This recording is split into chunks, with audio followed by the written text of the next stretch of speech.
Oh, and welcome to a video of Dead by Daylight. Today I'm going to be teaching you guys some tips and tricks that can help improve you as survivor. For one of the tips that I have is the HUD that they added to the game. So for you new players out there, if you look at the left screen, there is Jake Park. Right now he is getting chased by the killer, as indicated by the tentacles that are twitching on his character. As you can see below is Meg Thomas, who is working on a generator, and you can tell the progression of the generator by the yellow bar that circles around it. Gives you the percentage. Another tip here is just hugging around the object when you're next to a loop and making sure to stay as close as you can, because you actually, believe it or not, close the distance.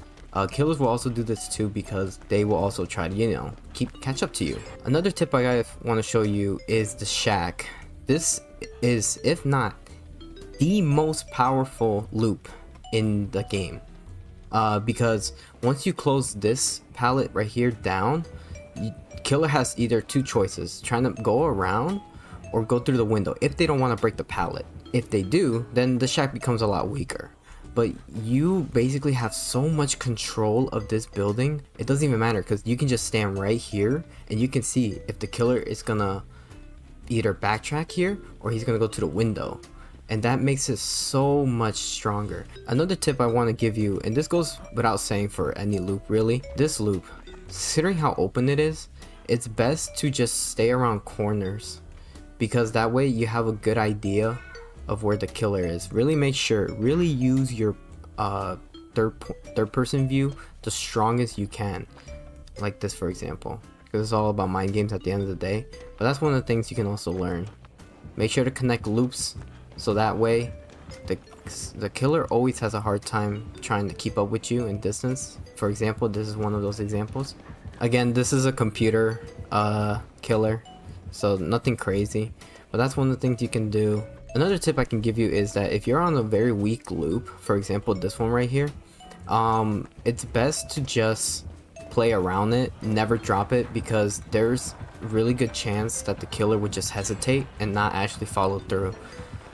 So they'll do this, and then you can just backtrack, vacuum it. Because honestly, that's the best you can do for that. You can hit up another loop right here. Hey, what's up guys? And this is a much stronger loop, obviously. And always play the long side. Always play the long. Don't play the short. You see the distance? The distance between the short right there, and then the long right here. This one's obviously much better because you can actually loop much better. You can time when the killer's coming, when the killer is gonna backtrack. Because if you play on the other one, it just becomes so much more weaker. Like right there, see, it wouldn't be a good idea for me to actually go there. And then right here, you just have a lot more time. When the killer chases you for a certain amount of time, they build something called bloodlust, and it gives them a speed boost every time that builds up to tier 3, which I believe the max is 15% speed boost overall. One thing you can do to counter it is that if you manage to make just enough distance from getting them, then if you walk for just a couple of seconds, like maybe 2 seconds, just 2 seconds around the corner like this, as they're making their way, and then run again, there's a good chance that you can actually reset the chase. A lot of advanced survivors can do that because they'll know the distances, and a perk that can help with that is called Fixated by Nancy Wheeler from the Stranger Things DLC. Makes you walk 20% faster, and you can see scratch marks. The game thinks you're leaving chase, but really you're not. You're just creating distance. But if you're away from their vision and you start walking around a corner like this a little bit while they're trying to search you, that's what the game believes, it's going to reset everything. Another tip I want to give you is something called vacuuming. And what this basically is when you're running and you're next to a pallet, you see how the indicator points at the bottom says spacebar pull down. You actually have a good amount of distance before it actually disappears.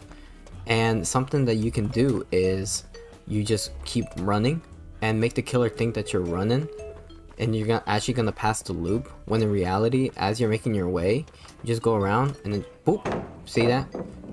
You can like go up to here, and that will get it for you. And finally, the last tip that I can give you is to practice. Keep playing the game. Don't stop playing it. Don't get frustrated. Especially if you're a new player. The point of doing something new is to learn eventually and be good at it. So the more you play, the better you're gonna get, the better you're gonna understand the maps, the better you're gonna understand the loops, and the better you're gonna understand the powers of the killers. And they all have a bunch of unique powers. It's just a learning process. It's a very steep learning curve, but I hope those tips can help you at least get a little bit of a jump start of understanding looping, understanding the pallets, timing, understanding the bloodlust of the killers, and understanding teams of what they're doing based on their icons. If you guys enjoy, I'm going to be doing more of these in the future. Leave a like, subscribe, comment, and I'll catch you guys on the next video. Peace.